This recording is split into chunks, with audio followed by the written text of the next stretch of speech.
Boundary ওয়ালের একটি update প্রতিদিনই আপনাদেরকে দিব বলেছিলাম। যদিও জিনিসগুলো এবং কনস্ট্রাকশন সাইট যেখানে কাজ চলে, বিশেষ করে মাটির নিচে খোঁড়াখুড়ি চলে, সেই জায়গাগুলো একটু মেসি হয়। ভিউয়ার্স, তারপরও এটা দেখা এবং বোঝার মাঝে একটা মজা আছে। Welcome to cat life blogs. Viewers, আমি আশা করি আপনারা সবাই ভালো আছেন। আলহামদুলিল্লাহ, আল্লাহ পাকের অশেষ রহমতে আমরাও ভালো আছি। যেই কথা সেই কাজ। আজকে আপনাদেরকে নিয়ে আমাদের যে বাউন্ডারি ওয়ালের কাজটা চলতেছে, সেই কাজের একটা আপডেট আপনাদেরকে প্রতিদিনের মতো দেওয়ার চেষ্টা করছি। তো আজকে কাজের দ্বিতীয় দিন। তো মোটামুটি আপনারা গতকালকের একটা কন্টেন্টে দেখেছিলেন যে আমরা মোটামুটি বেস ঢালাই করার জন্য চারো সাইডে প্রথম পলি দিয়েছি। পলির ভিতরে সোলিং করে আমরা আঞ্জি মেরে আস্তর করে দিয়েছি। এই যে আপনারা দেখতে পাচ্ছেন এই অবস্থায়। পরে সকালে এসে দেখলাম চোয়ায় চোয়ায় একটু পরিষ্কার কিছু পানি উঠছে। তো পানিগুলো আপনার ফেলে দিয়েছে কন্ট্রাক্টর সুমন মিস্ত্রি, সে ফেলে দিয়েছে এবং এইখানে এখন বেস ঢালা হবে। ভিউয়ার্স, যেহেতু বাউন্ডারি ওয়াল, আমি আপনাদেরকে বলেছিলাম 1 ইঞ্চি জায়গা কারো ভিতরে ঢুকবো না এবং নিজের 1 ইঞ্চি জায়গা ছেড়ে দিব না। তো যেই কথা সেই কাজ। এই কাজের জন্য তো মূলত এই বেসটার মাঝখানে রডের এই কলামের রডগুলো বাঁধার কথা, কিন্তু যেহেতু বাউন্ডারি ওয়াল, এই ক্ষেত্রে আরেকজনের জায়গায় তো আর বেস ঢুকানো যাবে না। তো নিজের মধ্যে করে এটা সচরাচর এইভাবেই কর্নার করে বাঁধতে হয়। তো এই জন্যই আপনারা দেখতে পাচ্ছেন এই কলমের রডগুলো সম্পূর্ণ দাঁড়ায় রয়েছে। এটা বাউন্ডারিটা অ্যারাউন্ড 7 থেকে 8 ফিটের মতো হবে, যেটা আমার পুরনো বাউন্ডারির সাথেই মার্চ করবে অ্যাকচুয়ালি। মাশাআল্লাহ, খুব কোয়ালিটিফুল এবং সৌন্দর্যমণ্ডিত একটা বাউন্ডারি কাজ করা ট্রাই করছি এবং সব গুণগত মানসম্মত জিনিস আমরা এখানে ব্যবহার করছি। আপনারা দেখতে পাচ্ছেন এই যে আরেকটা বেস, চারা সাইডে কি সুন্দর ব্রিকের বাউন্ডারির মতো করে ব্রিকের একটা ছোট্ট হাউস করেছে। এখন এটার মধ্যে যে আমরা ঢালাইটা দিব ইনশাআল্লাহ, এই ঢালাইয়ের সিমেন্ট এবং সিমেন্টের রস সম্পূর্ণ সিমেন্টের যে পানিটা আছে এই জায়গাটার মধ্যে সংরক্ষিত থাকবে এবং আশা করি খুব মজবুত এবং দীর্ঘস্থায়ী একটা স্থাপনা হবে। তো যেহেতু আপনার পানি উঠে গেছে, আর এই যে দেখতে পাচ্ছেন এটা প্রথম বেসটা, এটার নিচেও এরকম একটা হাউসের মতো করা আছে, বাট এখানে একটা ড্রেনের লাইন ছিল পার্শ্ববর্তী, ওই লাইনটা লিক করে পুরো হাউসটা একদম পুকুরের মতো ভরে গেছে। যাই হোক, এইটা আমরা আপনার পানিটাকে আমরা ফেলে দিব। ফেলে দিয়ে যদি আরেকটু রিপেয়ার করা লাগে নিজের হাউসটা, ওই হাউসটা রিপেয়ার করে আমরা বেসটা ঢালাই করব ইনশাআল্লাহ। আপনাদেরকে অবশ্যই ধাপে ধাপে স্টেপ বাই স্টেপ ক্যাটলাই ব্লগ দেখাবে। আপনারা এখানে দেখতে পাচ্ছেন 2জন মিস্ত্রি এবং 2জন যোগালি কাজ করছে। খুব সুন্দর মতো করে তারা রেশিও অনুযায়ী 3:1 পাথর, সিপটিন, সিলেকশন বালু, আস্তর বালু এবং সিমেন্ট মিশিয়ে তারা একটা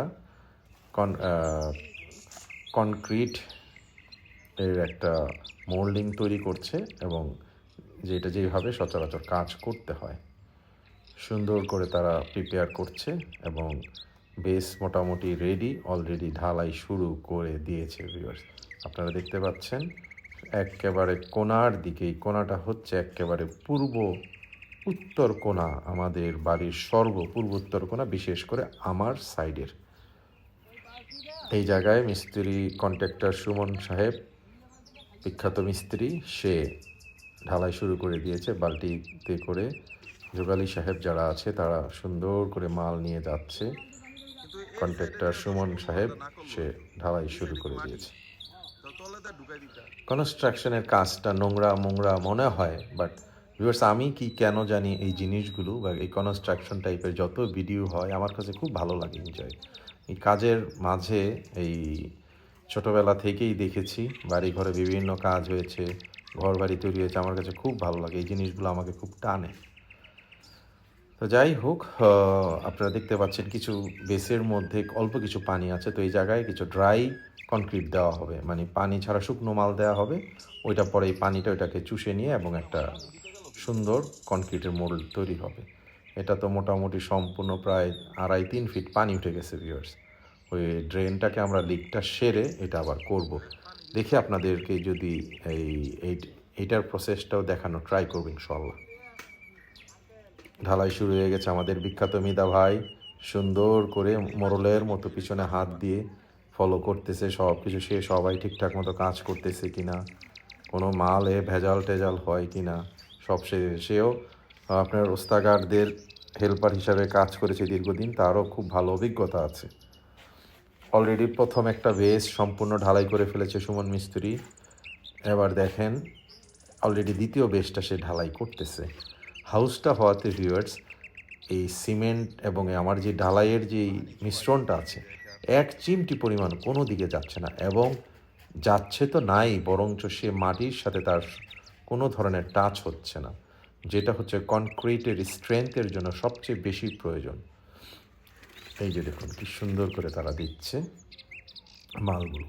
কনক্রিট যদি মাটির সাথে সংস্পর্শে চলে আসে তাহলে এই কনক্রিটের সিমেন্ট যখন এই মিশ্রণটা মিশানো হয়, এটার মধ্যে যদি একটা দৃঢ় বন্ধন যে ধরবে, এই সিমেন্ট এই ঢালাইয়ের পানিটা যদি চলে যায় মাটির মধ্যে, তাহলে মাটি যদি পানিটা শুষে নেয় তাহলে কিন্তু ওই স্ট্রেংথটা ওই প্রপার হয় না।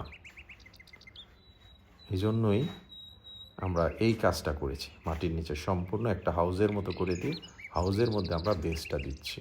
শুধু তাই না, হাউজের নিচে আমরা পলিও দিয়ে দিয়েছিলাম। তারা প্রয়োজনে শুকনা এবং ভিজা মাল দিচ্ছে যাতে করে পানির রেশিওটা হাউসটার মধ্যে ঠিক থাকে।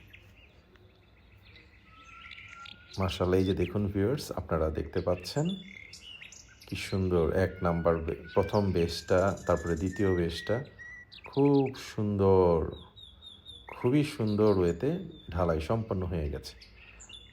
তৃতীয় বেসটাও কিন্তু ভিউয়ার্স ঢালাই হয়ে গেছে, উপরে একটু পানি জমেছে, তো আশা করি এটা ঠিক হয়ে যাবে।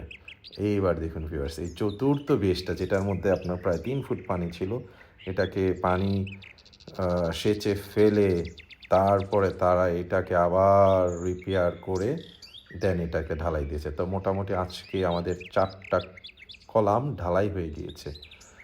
ভিউয়ার্স, আমরা প্রায় দেখতে দেখতে কন্টেন্টের শেষ পর্যায়ে চলে আসছি। এই পর্যায়ে আমাদের যে শীতকালীন শাকসবজি বাগানটার চাপে পড়ে গেছে আর কি, এটার পাশাপাশি যেহেতু কাজ হচ্ছে আপনারা দেখতে পাচ্ছেন মাশাআল্লাহ এই পেঁয়াজগুলো, দেশি পেঁয়াজগুলো কি সুন্দর গ্রো করেছে। পেঁয়াজ পাতা প্রতিনিয়তই আমি নিই, প্রায় প্রতিদিনই এটা দিয়ে মোটামুটি উপভোগ করি। ডিম ভাজা, তারপরে আপনার ভর্তা, তারপরে সালাদের মধ্যে আমি ইউজ করি। মূলাগুলো মাশাআল্লাহ বড় হচ্ছে। ভিউয়ার্স, এই মুহূর্তে কন্টেন্টের যারা দেখছেন এবং স্পেশালি যেসব ভিউয়ার্সরা সম্পূর্ণ নতুন, আপনাদের প্রতি আন্তরিক অনুরোধ রইল আমার চ্যানেলটা অবশ্যই সাবস্ক্রাইব করবেন। আর যেসব ভালোবাসার ভিউয়ার্সরা অলরেডি সাবস্ক্রাইব করেছেন তাদের জন্য ভালোবাসা বিরাম। আপনারা সবাই ভালো থাকবেন। Good bye, tata.